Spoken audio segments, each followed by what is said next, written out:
What's up mga ka-animal? Ito na pala ang ating day 6. At yan, dineliver na ni kaibigan nating kalbo ang ating mga kulang na gagamitin. So yan ang update na natin mga ka-animal.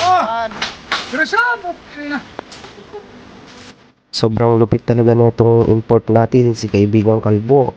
Napadali lahat ng gagawin. Sa problema, baka mabilis din masira kaibigang kalbo. So ayun mga ka-animal, pagtapos natin dito, atin muna tayong resto mga ka-animal. So ayun mga ka-animal, nakarating na ako at mag-base muna tayo, tas diretso tayo mag-market. Mamayang hapon puntahan natin kung ano lang update dun sa pinapagawa nating barracks. At yun mga ka-animal, tapos na tayo mag-market, papunta na tayo resto. Oh, dito naka-duty si Idol yung Master Sena oh. Ayun mga ka-animal.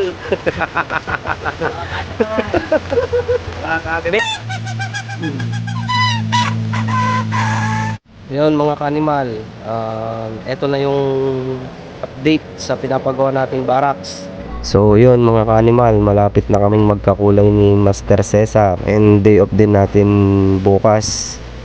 Kaya wala muna tayong day 7. So see you sa day 7 natin mga ka-animal.